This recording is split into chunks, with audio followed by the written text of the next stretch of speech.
Iguala en el tiempo de Elena Garro. Buenas tardes a todas y a todos los presentes. Me siento muy halagada por esta invitación que me hace partícipe del Festival Semana de Colores, homenaje a Elena Garro, organizado por la revista Revolución de Iguala de la Independencia, para celebrar las contribuciones de su hija predilecta en su 106 aniversario de nacimiento. Como ustedes saben, Iguala Guerrero fue el paraíso en la tierra para la autora de Los Recuerdos del Porvenir, La Semana de Colores y de algunos cuentos de su libro Andamos huyendo Lola, obras en las que recreó sus aventuras en la ciudad de los Tamarindos. Elena Delfina Garro Navarro nació el 11 de diciembre de 1916 a las 9:44 de la noche en la casa número 1 de la calle Segunda de Juan Ramírez, en el centro de la ciudad de Puebla.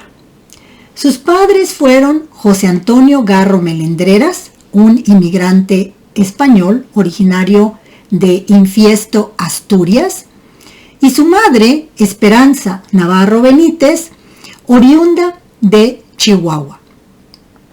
Su progenitora asentó el natalicio de su hija en el registro del Estado Civil de Puebla, el 7 de febrero de 1917, y poco tiempo después se trasladó a la Ciudad de México, acompañada por su hija Deva y la recién nacida.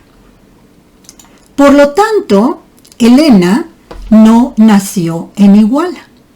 Sin embargo, podemos afirmar que renació en ese pueblito mexicano aproximadamente a los 6 años de edad, cuando llegó con su familia a Yohualcéhuatl, el lugar donde serena la noche, o Yoala, que significa ya volvió o ya viene, de acuerdo con la lengua nahuatleca. El segundo vocablo, es decir, Yoala, alude al paso de Cuauhtémoc por Iguala en 1525, cuando su cuerpo vencido arribó desde Tabasco a la pequeña población, según el diccionario guerrerense. Si bien el cuerpo del último emperador azteca llegó inerte a Iguala, como diría Elena Garro, su espíritu combativo en pro de la defensa de su cultura continúa vivo por los siglos por venir. Ahora bien, estas dos acepciones, Yohualcéhuatl y Yoala, se conectan con Elena Garro. Para ella, para la escritora, la noche envolvía al mundo mágico y atemporal de la imaginación, piedra angular en su idiosincrasia y en su literatura. Y, además, como Cuauhtémoc, Elena era la que regresaba de otros sitios para reencontrarse con su lugar predestinado. Ahí, en Iguala, subyacen los orígenes de su portentosa escritura y de su activismo como defensora de los campesinos, a quienes aprendió a amar y a respetar en tierra guerrerense. Gracias a la cosmovisión y a las enseñanzas de los indígenas de su infancia igualteca, Elena supo luchar en contra de los oligarcas, los terratenientes asesinos y los funcionarios oportunistas. Por lo tanto, su infancia transcurrió primero en la capital del país de 1917 a 1923 y después en Iguala de 1923 a 1930. Pero, sin duda alguna, fue su estancia en la cuna de la independencia la que se convirtió en un parteaguas, tanto en su vida como en su obra. Ahí, en el hogar sólido de su casa paterna, Elena leyó desde muy temprana edad a los clásicos griegos, latinos, españoles, alemanes, ingleses, y al mismo tiempo que recibía una formación vigorosa sobre el mundo occidental, también se nutrió de la cosmovisión indígena a través de los mitos y las leyendas narrados por las mujeres y los hombres del campo que trabajaban en su morada. Hoy quiero darle voz a la escritora igualteca. Y digo igualteca porque Elena Garro declaró en un sinfín de ocasiones que Iguala era su patria chica. Para ello, he seleccionado algunos segmentos de las entrevistas que concedió a lo largo de su periplo existencial, en las que hizo alusión a Iguala, a ese terruño que permaneció en su memoria por los siglos de los siglos. La escritora María Luisa La China Mendoza fue una de las primeras periodistas que entrevistó a Elena ante la publicación de su novela Los Recuerdos del Porvenir. La novela se publicó en 1963 y la entrevista de La China Mendoza con Elena se llevó a cabo en 1964. La China Mendoza comienza describiendo a Elena y dice: para Elena Garro se hizo el color de la avellana, el ocre tierno, el cacao, el hueso de durazno, la vainilla y el brillo del azúcar quemada. Elena Garro vive en los tonos más asombrosos del café hasta que es caoba, desde el pálido terciopelo de la gamuza. A veces el oro hace juego, el bejuco, el bronce o la pana oliva. Elena Garro escribe su teatro, su novela, aquí o en París, en Iguala, donde nació. De hecho, en esta entrevista, María Luisa La China Mendoza menciona que Elena nació en Iguala.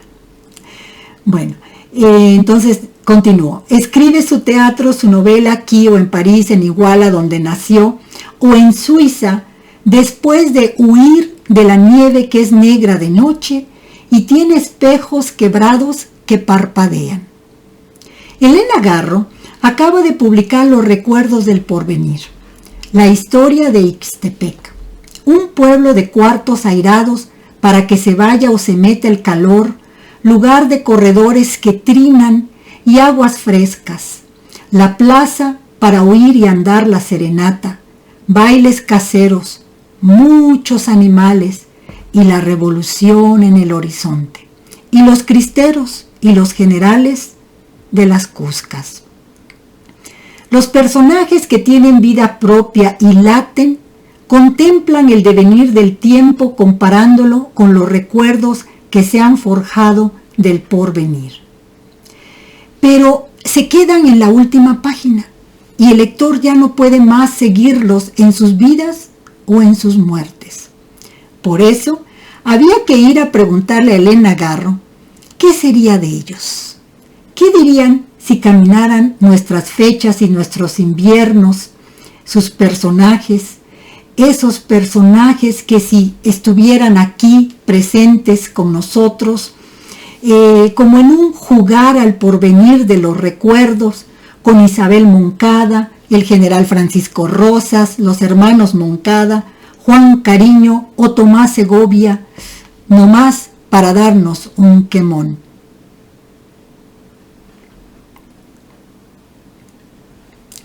¿Qué sería, le pregunta entonces María Luisa La China Mendoza a Elena Garro? ¿Qué sería ahora Isabel Moncada, la hija de buena familia que se fue a vivir con un general a la casa de las Cuscas? Y Elena le responde: sería política, lucharía por las mujeres. En cambio, Juan Cariño, el loco, que recogía palabras malignas en su sombrero y luego las metía en el diccionario, pues él era el único inteligente, porque creía que las palabras significan algo. Por eso los ateos me dan risa. Si se ha inventado la palabra ángel, es porque los ángeles existen. Cada palabra respalda algo. Hasta la palabra nada quiere decir claramente nada. No creo ni en los sistemas políticos ni en las personas que degradan el idioma, porque están degradando a las personas que lo crearon. Como todos los líderes políticos, por ejemplo, todo el santo día lo degradan.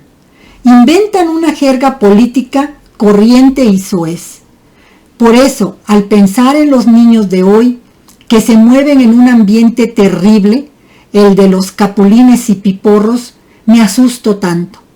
Se están perdiendo las formas del espíritu. Y entonces la China Mendoza le pregunta, ¿y el general Francisco Rosas, Elena, el jefe de la guarnición, de la plaza, la cabeza de Ixtepec, el de los escándalos y amores fallidos, qué sería hoy Francisco Rosas?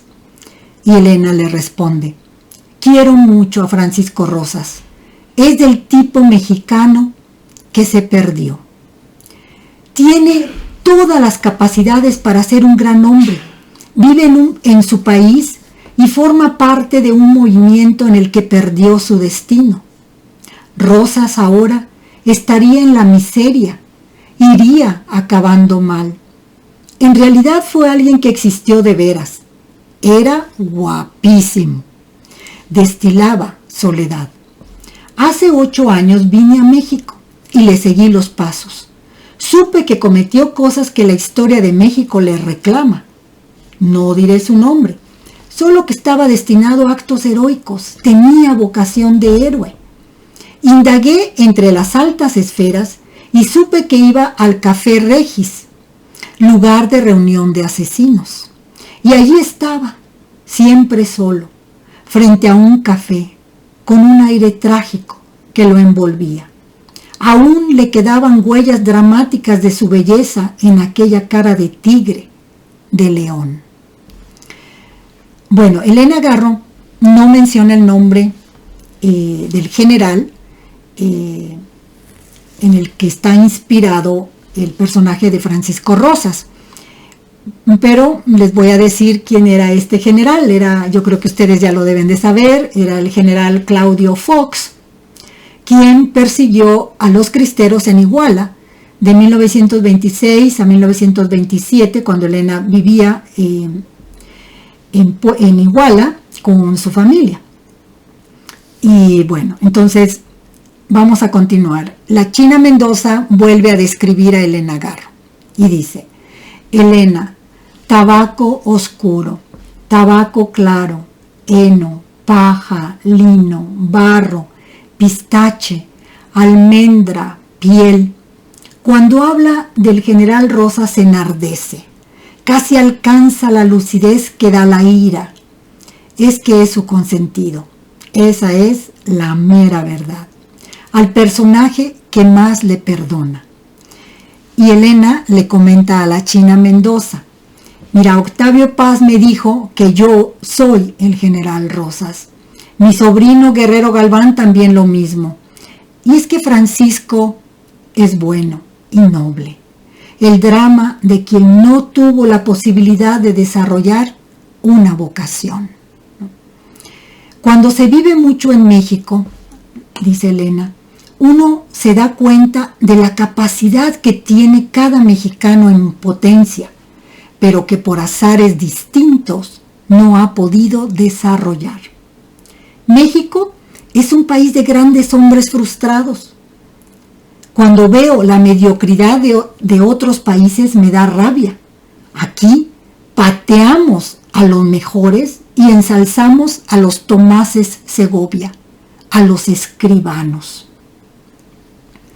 Y la China Mendoza le dice, ¿qué sería hoy, a propósito, Elena, qué sería hoy Tomás Segovia, el poeta de pueblo, el cursi. Y Elena responde, diría en primer lugar que todo está bien. Escribiría muchos sonetos, los elogios de los políticos. Usaría la poesía como trampolín para el hueso. Sería uno de esos poetillas cloróticos que padecemos. Juntapalabras, la peste y la plaga de América Latina. Poetas todos que adjetivan y no llegan al verbo, que es la acción. Los adjetivos son coronas fúnebres para estos patricios que siempre están con el dedo para abajo, ¿no?, echando a los demás a los leones. Nosotros tenemos a un poeta extraordinario, Sor Juana Inés de la Cruz. No se ha producido en toda Iberoamérica otro intelectual, otro gran teólogo como ella. Y bueno, Elena Garro se refiere a que en México tenemos a un poeta extraordinario en masculino, un poeta en lugar de una poeta, porque la intención de Elena es abarcar tanto a los hombres como a las mujeres, ¿no? Bueno, y entonces ahora la China Mendoza le pregunta, ¿y los hermanos Moncada, Elena, Juan y Nicolás, uno muerto en acción, como quien dice, y el otro fusilado? ¿Ellos qué serían? ¿Qué dirían hoy? Y Elena responde, los Moncada son los jóvenes mexicanos a los que no les permitimos ser científicos, marineros, investigadores, héroes, en una palabra. Los que nada más pueden ser médicos, abogados, arquitectos, para estar apegados al gobierno. Ellos abundan ahora. Los hay por miles. Los Moncada, Juan y Nicolás dirían que todo sigue igual.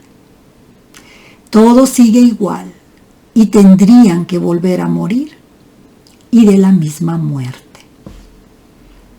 Y la China Mendoza concluye diciendo, Elena, oro, perla, estambre, lana, cabello rubio, ojos negros, sonrisa, personalidad, agresividad, alegría, ironía, buen humor, inteligencia, palabra. Habla así de sus personajes, de doña Elvira Montúfar, doña Carmen Arrieta, don Martín Moncada, Julia Andrade, la querida del general, Felipe Hurtado, don Joaquín Meléndez, que murió pidiéndole a Dios que en el cielo aceptaran a los animales, y los arrieros, y los sirvientes, y el sacristán, y el cura, y Gregoria, la curandera, y así hasta los etcéteras que se movieron en Ixtepec, jalados por el hilo de lápiz del agarro, son como los porvenires del recuerdo del que todavía no es y ya se fue. Bueno, aquí termina este segmento de la entrevista de María Luisa, la China Mendoza, con Elena Garro.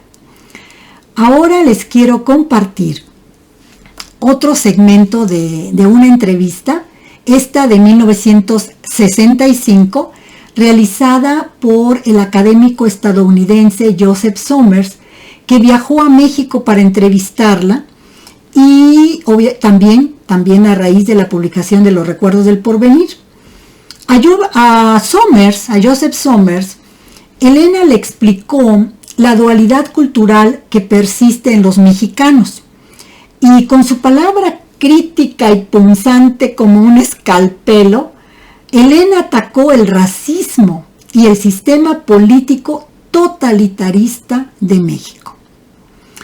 Bueno, la pregunta de Joseph Somers es, Elena, a mí me parece ver cierta disyuntiva entre Elena Garro novelista, cuentista, dramaturga, en cuyas obras se nota siempre un énfasis sobre lo irreal, lo mágico, lo fantástico, y Elena Garro persona, cuya vida diaria se concentra alrededor de ciertos problemas bastante concretos, muy reales. ¿Cómo lo explicas?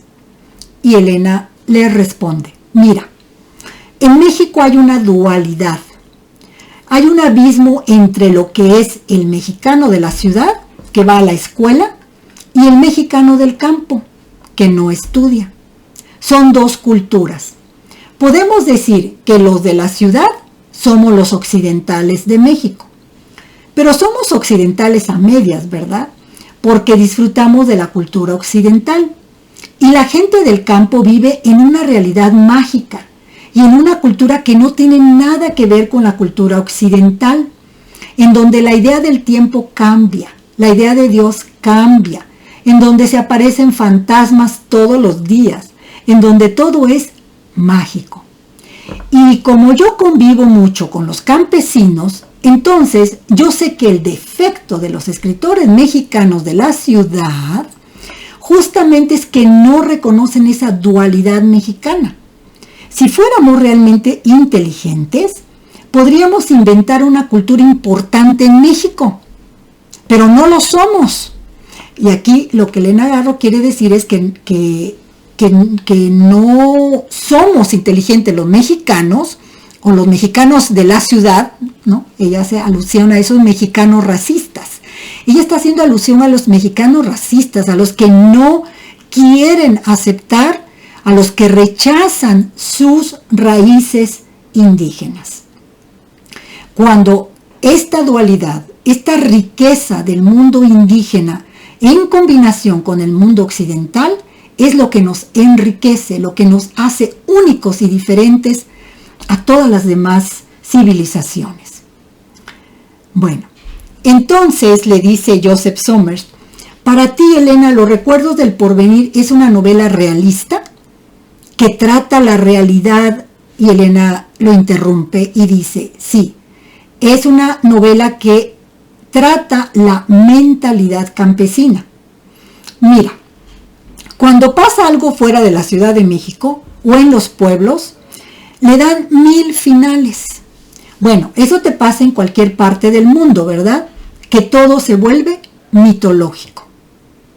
Tú pasas por un pueblo y cada gente va a dar una versión extravagante de quién eres, qué fuiste a hacer, si desapareciste por el aire, si te quemaste en el comal.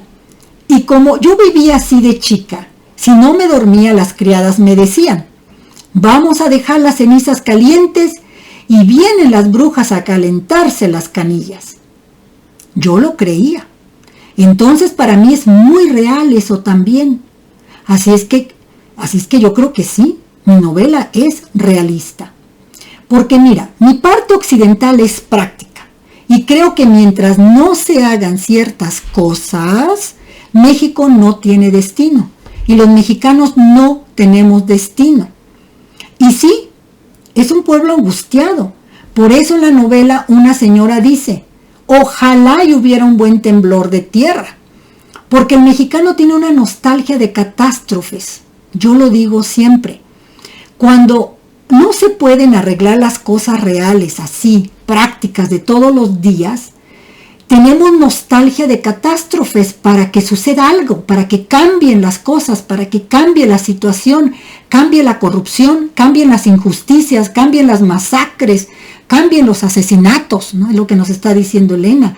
Cambien los despojos, cambie el racismo en contra de los indígenas. Es lo que ella nos está diciendo, ¿no? A través de este diálogo con Joseph Somers. Y luego le dice, mira, nadie puede ser marino en México. ¿Tú crees que no hay marinos en México? Debe haber. Nadie puede ser sabio, pero debe haber gente con la vocación de sabio, o con la vocación de ir a la luna, como Cooper o como Gagarin. Pero no tenemos posibilidades. No tenemos destino realmente más que para morirnos de hambre o desesperación.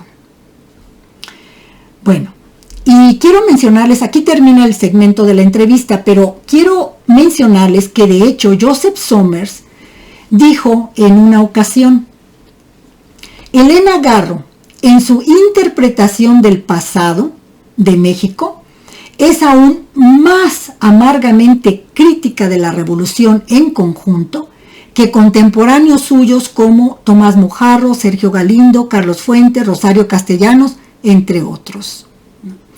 Es decir, que Joseph Somers reconoció, se dio cuenta que la crítica de Elena Garro era mucho más punzante, que iba mucho más lejos que todos estos otros escritores, ¿no? O sea, que el compromiso de Elena con la verdad y con la desacralización de la historia oficial era mucho más, más acerba, ¿no? Muy bien, entonces vamos a continuar. Tengo otro segmento de entrevista. Esta entrevista se la realizó el escritor y periodista Braulio Peralta. Braulio Peralta visitó a Elena en París en 1987, cuando Elena vivía en la capital francesa en el exilio. Y a Braulio Peralta, Elena le dijo, le comentó: mira, Braulio, siempre me ha preocupado el problema de México con los indios. Me da rabia de ver cómo los tratan. No olvides que me crié en un pueblo llamado Iguala, en Guerrero. En mi casa no había racismo, al contrario, mi papá nos llevaba al mercado para que fuéramos bien educadas. Se refiere, en este caso Elena se refiere a su hermana Deva y a ella porque eran las hijas mayores, y las otras, su hermana Estrella era más pequeña y su hermano pues todavía mucho menor, ¿no? Por eso dice bien educadas. Porque cuando ella menciona, bueno, más adelante ella va a mencionar cuántos hijos fueron. Ahí les indico quiénes fueron los hijos de José Antonio Garro Melendreras y de Esperanza Navarro. Bueno, entonces aquí Elena, vuelvo a la entrevista con Braulio Peralta y dice: mira, mi papá nos llevaba al mercado y nos decía: miren cómo comen estas gentes, en el suelo, pero miren con qué pulcritud. Ponen la cazuelita en medio y primero mete uno la tortilla y después el otro. ¡Qué orden! Y Elena dice: es que en mi casa no había prejuicios raciales, se veía a los indios como iguales, no como los ven los mexicanos. Y se refiere a los mexicanos de la ciudad o a los mestizos, ¿no? Por eso me involucré en la lucha por los campesinos y sus tierras. Y aquí termina este segmento. Ahora quiero comentarles otro apartadito, otra sección. Esta entrevista la realizó la poeta Carmen Alardín, también en 1987. En esta entrevista, Elena aludió a su destierro, los orígenes de su destierro, los orígenes de la leyenda negra. Cuando el presidente Gustavo Díaz Ordaz y su gabinete la acusaron de complotista para derrocar al gobierno en el marco de la masacre del 2 de octubre de 1968 en Tlatelolco. Ya sabemos que el régimen autocrático y asesino de Díaz Ordaz la desacreditó con el propósito de eliminar su activismo en pro de la democracia y la justicia social. Bueno, entonces, Carmen, lo que me interesa aquí compartirles es la pregunta de Carmen Alardín que le hace. Le dice: de todos los personajes que componen su obra, Elena, ¿cuál correspondería más a una identificación con usted misma? Y Elena responde: ¿en cuál de mis personajes me reconozco? Sin lugar a dudas, en Juan Cariño, de los recuerdos del porvenir. Yo, como él, si alguna vez volviera a mi casa, que ya no tengo en ninguna parte del mundo, y si me preguntaran quién es, respondería: una que fue.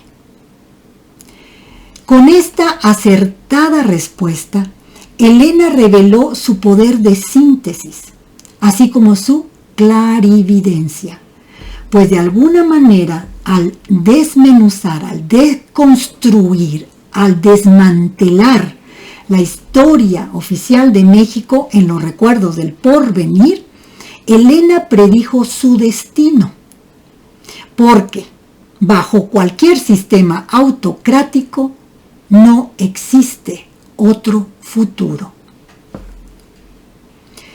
Bueno, en septiembre de 1991, 2 meses antes de regresar a México después de casi 20 años de ostracismo, Elena le comentó a otra escritora, a Vilma Fuentes, también escritora y periodista.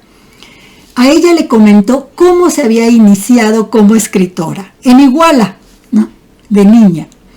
Dice: mira, Vilma, yo había escrito en Iguala cuando era niña, porque una vez en la escuelita a la que yo iba, llegó un inspector y pidió una composición sobre el árbol.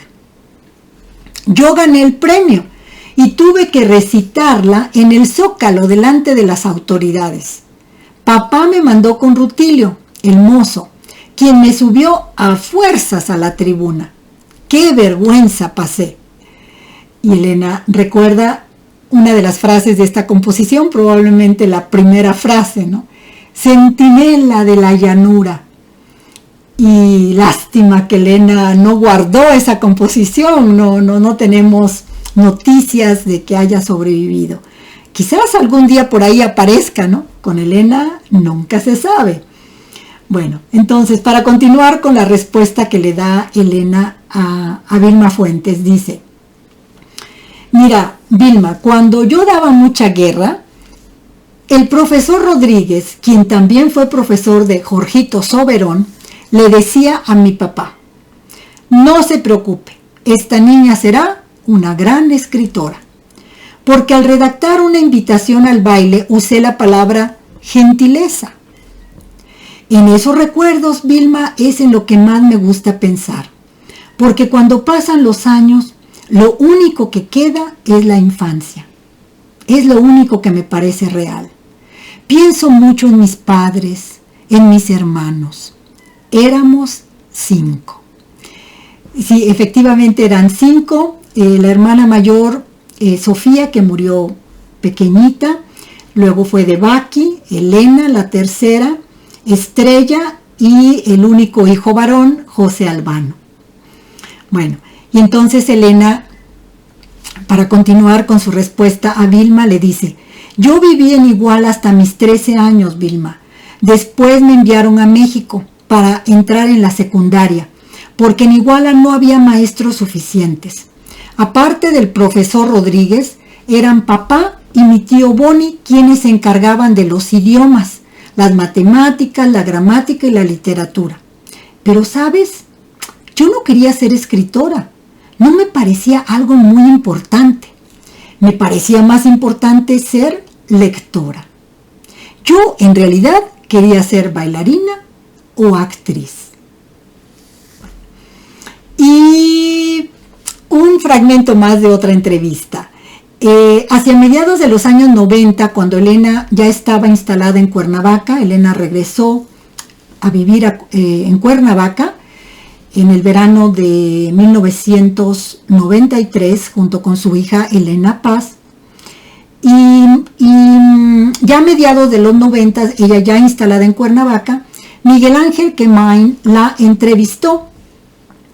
Y en este segmento de esta larga entrevista que le hizo Miguel Ángel, en este segmento que he seleccionado para ustedes, para este evento, para esta Semana de Colores, me gustó mucho porque aquí Elena le explica a Miguel Ángel el origen de los recuerdos del porvenir, con su muy peculiar sentido del humor. Entonces Elena comienza diciendo: déjame contarte cuáles fueron las circunstancias en las que escribí los recuerdos del porvenir.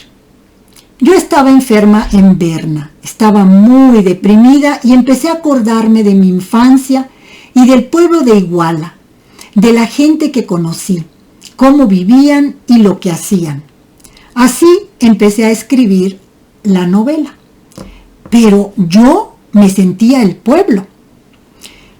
Yo creo que hay gentes que son recipientes de lo que sucede en algún lugar.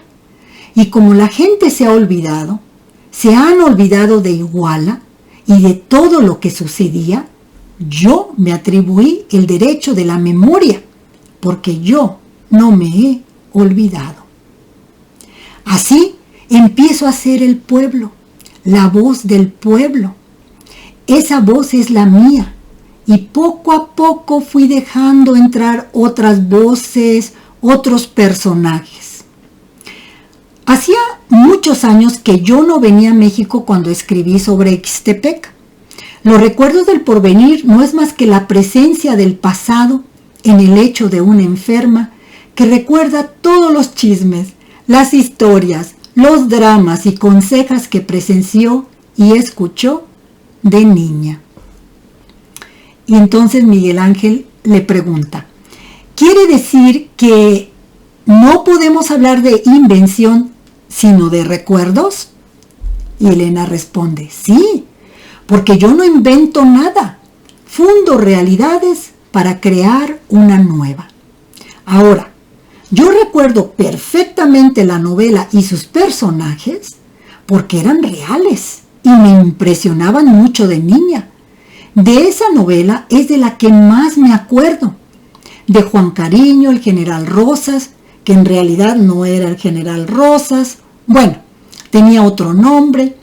De sus queridas. Uy, como si las viera. Y Miguel Ángel le pregunta, ¿por qué ponerles otros nombres a los personajes reales? Y Elena, pues yo tomé la decisión de ponerle otro nombre al general Rosas. El general es Rosas y no Claudio Fox, ¿no? Porque me parecía muy atrevido usar su nombre sin su permiso. Así es que le cambié el nombre. Pero, por ejemplo, a los Moncada no se los cambié. A los Meléndez tampoco. Al doctor sí se lo cambié. Es el doctor Galo Soberón y Parra. Es papá de Guillermo Soberón, quien fue rector de la universidad, se refiere a la UNAM, ¿no? Y cuando publiqué la novela, mucha gente de Iguala me vino a ver a México, o sea, a la Ciudad de México, porque se reconoció y se morían de risa. Y Miguel Ángel le pregunta, ¿y no hubo reclamos? No, todos estaban de acuerdo, nadie me reclamó nada. De las otras novelas me acuerdo mal porque ya son personajes más inventados. Y Miguel Ángel le pregunta, y a pesar de que sus comentaristas insisten en la magia y la poesía, en los recuerdos del porvenir existe una verdadera polémica con la historia, ¿no? Y Elena dice, sí, en los recuerdos del porvenir, pues sí, es la historia de los cristeros. Sí, porque lo que pasa es que hacer puramente literatura no me parece muy honrado. Desprecio ese purismo que quiere desprenderse de los hechos bajo la certidumbre de que un arte puro es posible. Yo creo que si se vive en un tiempo y están sucediendo cosas importantes, hay que meterlas en el contexto del libro. De lo contrario, no sirve para nada.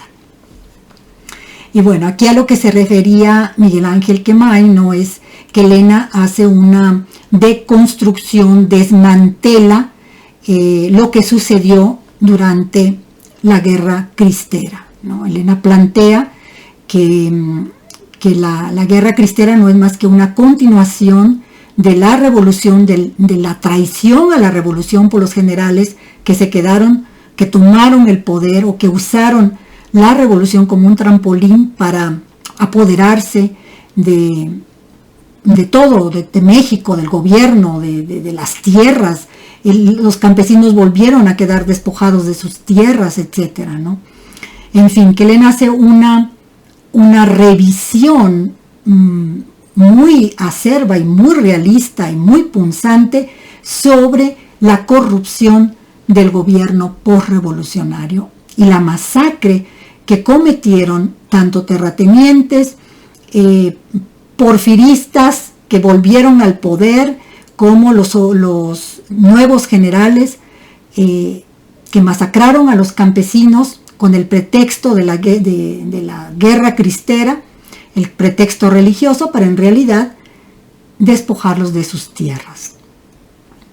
Bueno, por último, quiero cerrar este viaje por la memoria con la carta que Elena Garro les envió a sus paisanos cuando el 20 de septiembre de 1997 la declararon hija predilecta de Iguala.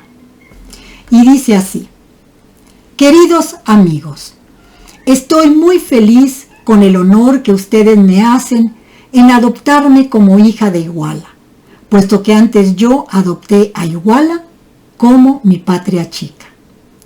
Lamento mucho no estar con ustedes, pero a mi edad la salud me falla y tengo que quedarme aquí, sentada, recordando y pensando en esa ciudad y sus habitantes a los que el destino me priva de ver y de compartir con ellos esta fiesta tan entrañable para mí. Espero regresar a Iguala, aunque sea de incógnito, en cuanto me sienta mejor, y recorrer sus calles y ver a sus gentes. Ahora el doctor me prohibió el viaje porque la fatiga y la emoción me pueden hacer mal. Les mando mi corazón, que no es como el de López Velarde. Mi corazón leal se amerita en la sombra. Bueno, hasta aquí termina la carta de Elena. Y lo que yo quiero comentarles es que para mí, lo que Elena Garro indicó con sus últimas palabras es que su corazón no se amerita en la sombra, como el del poeta zacatecano que tanto admiró, sino que su corazón se amerita, se hace valer en la luz de Iguala, de sus tamarindos, de su plaza, de las torres de su iglesia, de las trancas de Cocula, del silbido del tren, en fin, de ese mundo que la iluminó para que ella nos deslumbrara a nosotros con cada una de sus obras. Muchas gracias igualtecos, igualtecas. Reciban también todo mi cariño y todo mi corazón y mi admiración. Gracias y que sigan disfrutando el 106 aniversario del nacimiento de Elena Garro con todos los festejos que puedan hacer, con todas las actividades. Gocen a Elena Garro. Muchas gracias.